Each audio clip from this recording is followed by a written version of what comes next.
धंधा बंद करके जा रहा था, यहाँ पे आतंकवादी घुसे और सदानंद दाते साहब सबसे आगे होके लड़े कामा हॉस्पिटल में। वो हमारे हीरो है।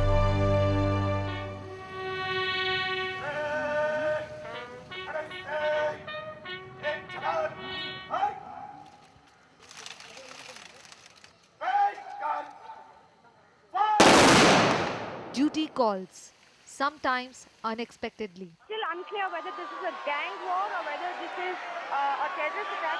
On the night of 26/11, Additional Commissioner of Police Sadanand Date had his closest encounter with death. His day was over and it was time to hit the bed. But at 9:50, he received a call about firing at various locations in South Mumbai.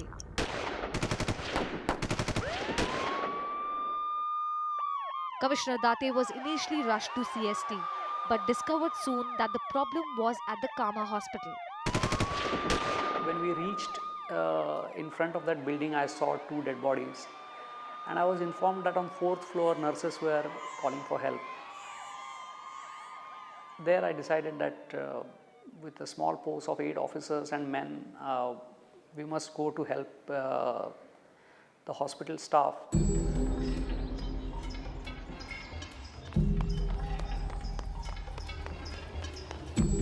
The hospital staff guided ACP Date to the terrace where Kasab and Ismail were hiding. You call it luck, you call it presence of mind, whatever, but as we were about to enter terrace, I said we should not go walking like this when we don't know what is that terrace. So I told my colleagues, let us go down to 6th floor and search for some metal like things. Some construction was going on there, so we picked up few metal clips. Couple of steps before I stood and I threw the metal clips. As soon as I threw the metal clips, we got under burst of automatic weapon fire. I think there the story began, really.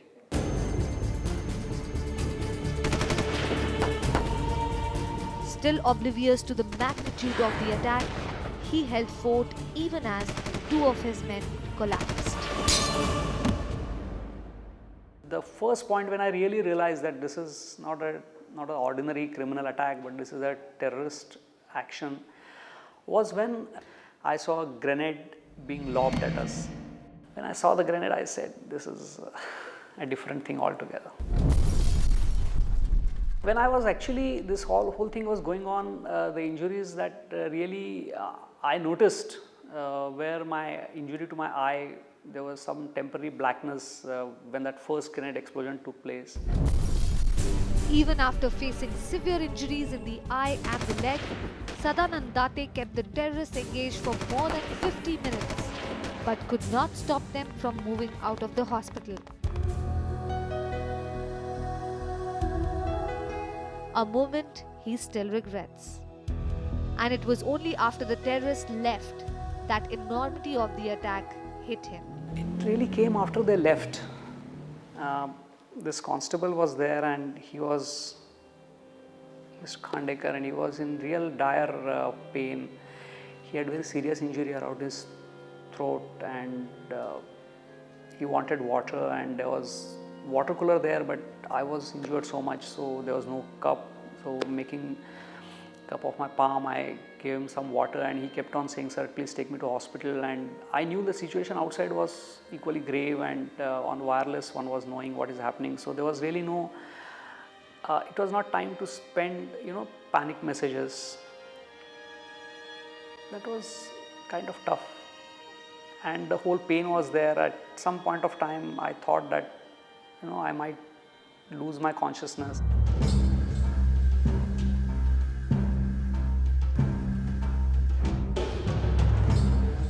A year has passed since that night of terror. Some wounds are healing, some still raw. I'm not a typical, daring super cop kind of police officer. I'm a regular police officer. Many of them say, I don't look like a police officer. I was very pleasantly surprised and, reassured, because those 50 minutes when literally bullets were flying and grenades were being burst, neither fear nor thought of death really occurred. I just knew my job is, at this point of time, keep on fighting.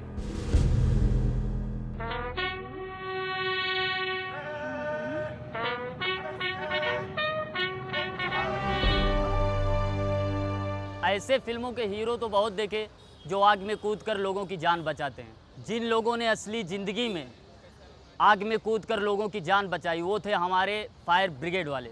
ऐसे heroes को हमारा सलाम।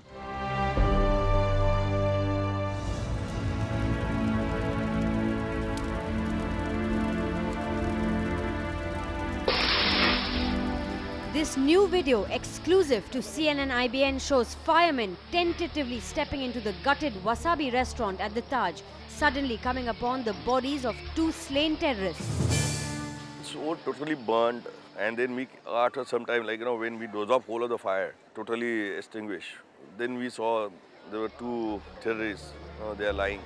Mumbai's fire personnel were the first to enter most of the ravaged locations under attack. At times, the fire and smoke seemed harder to beat than the terrorists. But they moved on room by room through the Taj, not knowing what lay beyond the smoke.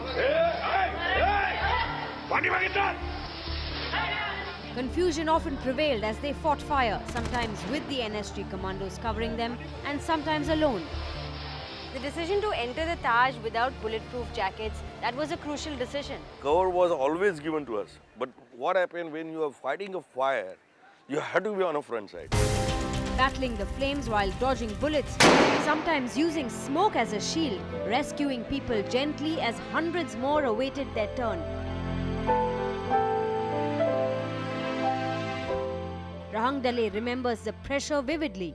On the 5th floor, there was a fire. We took the decision.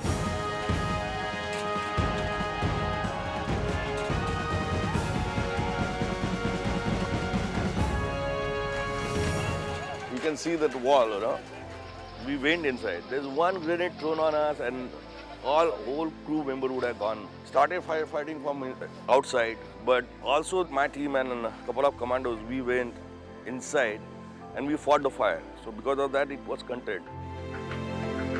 Miraculously, not a single fireman was injured, leaving one question in everyone's mind. A lot of people say, why they were not firing at fire brigade. It was not like that. In fact, our couple of vehicles were directly damaged by gunshots. One grenade lying beneath one other vehicle, but the pin was not out. Fire personnel rescued more than 1,000 people from all the locations under attack, around 400 of them the first night itself from the Taj alone. Imagine having 2 expressions simultaneously. One is fear and then second is happiness.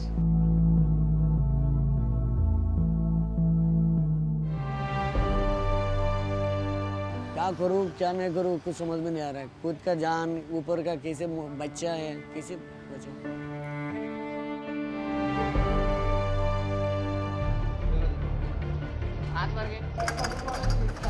When he was brought back to senses, the first thing he said is that leave me, I want to go back. My friends are fighting over there, I need to go and support them.